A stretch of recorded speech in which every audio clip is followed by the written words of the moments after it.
संवाद उपनिषद श्रृंखला में आज का विषय संप्रेषण और शब्द भाग 7। शब्द वाक्य के 3 स्वरूप व्यवहारगत दिखाई पड़ते हैं। वैखरी बाहर बोलने वाला, उपांशु मुख में रमण करने वाला और मानस भीतर चलता रहने वाला।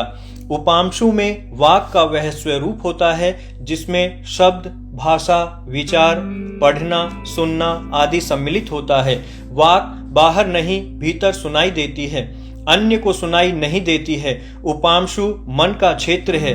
यहाँ प्रत्येक ध्वनि, स्मृति, कल्पना आदि का संग्रह आत्मा के साथ चलता है। यही इच्छाओं का धरातल है, बंधन और मुक्ति का केंद्र है। ये इच्छाएं ही शरीर में अभिव्यक्त होती हैं।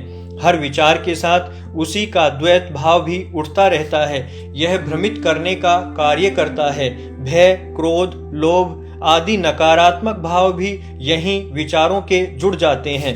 द्वैत अथवा विरोधी भाव विचारों में उद्वैतलन का मुख्य कारण है। स्मृति की भूमिका भी इस दृष्टि से महत्वपूर्ण होती है। शब्द तो संयोग और विभाग से एक जगह उत्पन्न होकर चारों ओर फैलता है। जब वह कान से टकराता है तब हमें शब्द की प्रतीति होती है। जीवन का नित्य संचालन मध्यमा से होता है। बिना विचार के जीवन नहीं चलता। बिना आदान प्रदान के ठहराव आ जाएगा। अब तो लिखना पढ़ना भी जुड़ गया।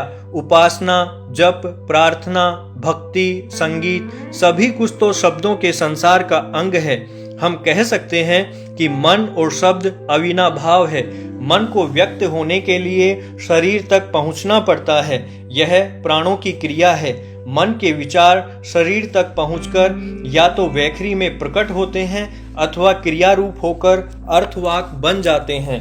स्वर एक मात्रा काल तथा व्यंजन अर्धमात्रिक कहलाते हैं।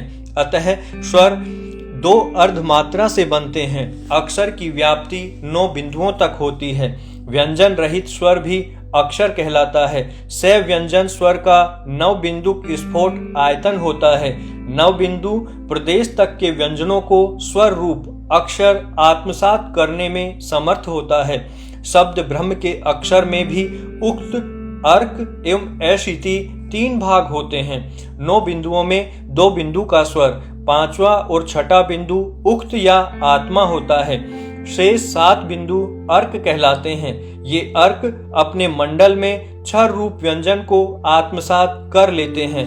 केवल स्वर के अक्षर होने पर भी 9 बिंदु तक वर्तमान क्षर रूप व्यंजन स्वर रूप अक्षर की सत्ता से ही सत्तावान होते हैं। अतः इन व्यंजनों से युक्त स्वर अक्षर कहलाता है। स्वर के पूर्व या पश्चात व्यंजनों के होने पर व्यंजन विशिष्ट स्वर ही अक्षर कहलाता है। वाग में वे, आ, गे 3 वर्णों के होने पर भी आगंत व्यंजनों से विशिष्ट एकार स्वर एक अक्षर ही है। अतः वाग को एक अक्षर कहा है। अक्षर शब्द में ए व्यंजन से असंप्रक्त होने के कारण स्वरोक्षरम के अनुसार अक्षर, श और रे व्यंजन संयुक्त स्वर है। अतः अक्षर है। सहाधैर व्यर्जने रुतैरश्चावसितः के अनुसार अतः अक्षर शब्द 3 अक्षरों का समुदाय है। भाषा और अभिव्यक्ति। अभिव्यक्ति मानव मन की स्वाभाविक लालसा है। इस पर काबू पाना भी आसान नहीं है।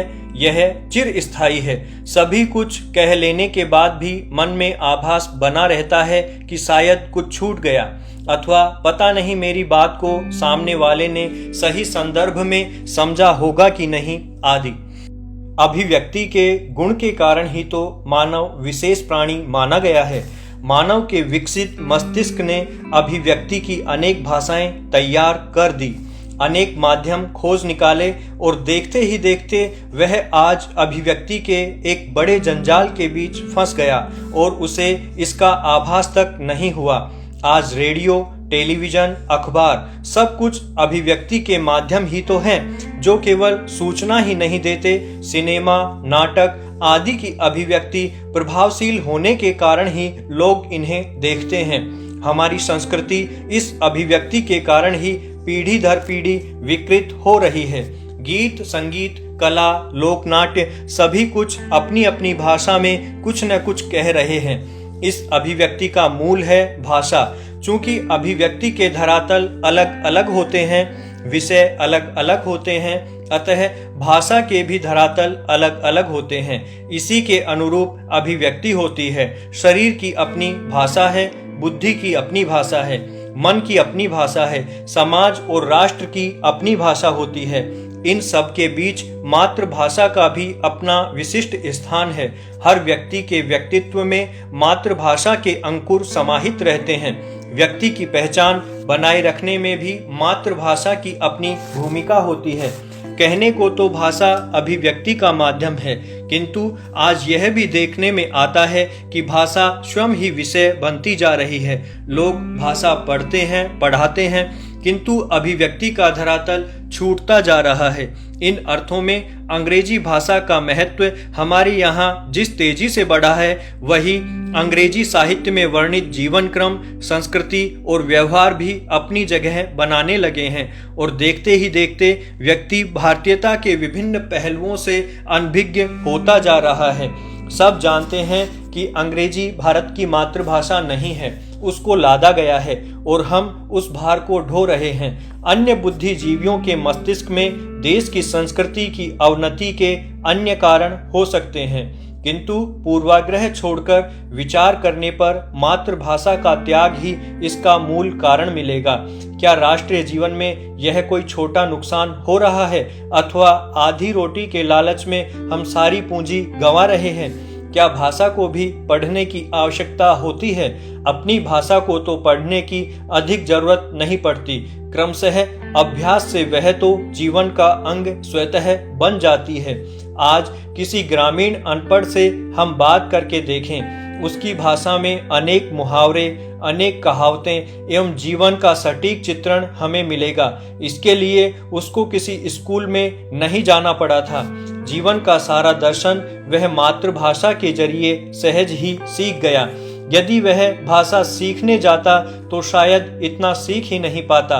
भाषा और विशेषकर विदेशी भाषा सीखने वालों की एक दुर्गति तो यह होती है कि वे जीवन दर्शन की वास्तविकता तक पहुंच ही नहीं पाते।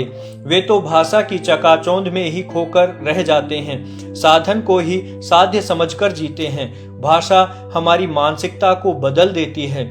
जिस संस्कृति से भाषा जुड़ी होती है, उसी का साहित्य, जीवन शैली और दर्शन हमारा हो जाता है।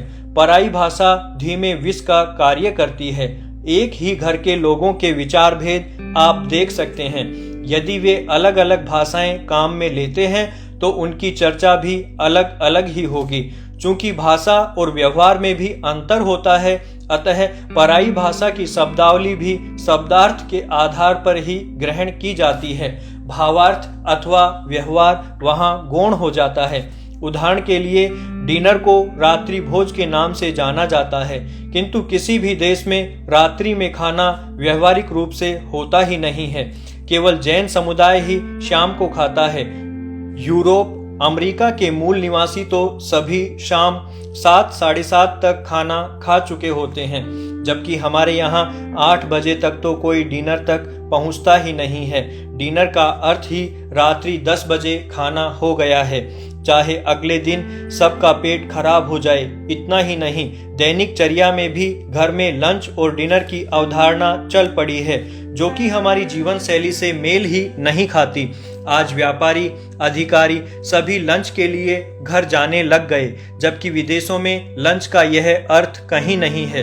भाषा ने हमारी पीढ़ियों में इतना अंतर ला दिया है कि अंग्रेजी माध्यम के बच्चे अपने ही दादा दादी और नाना नानी के लिए विदेशी हो गए।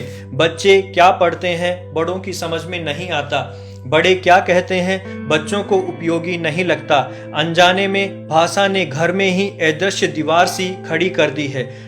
टेलीविजन, कंप्यूटर और अंग्रेजी भाषा ने भावी पीढ़ी को मानो हमारे हाथ से छीन लिया है।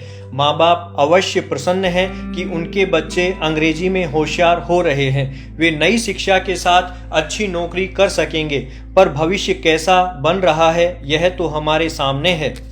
क्या यहाँ यह बात स्पष्ट दिखाई नहीं दे रही है कि बिना मातृभाषा पर अधिकार के आप देश की माटी से नहीं जुड़ सकते? आप बड़े होकर अच्छा कमाकर भी समाज के साथ एकाकार नहीं हो सकते।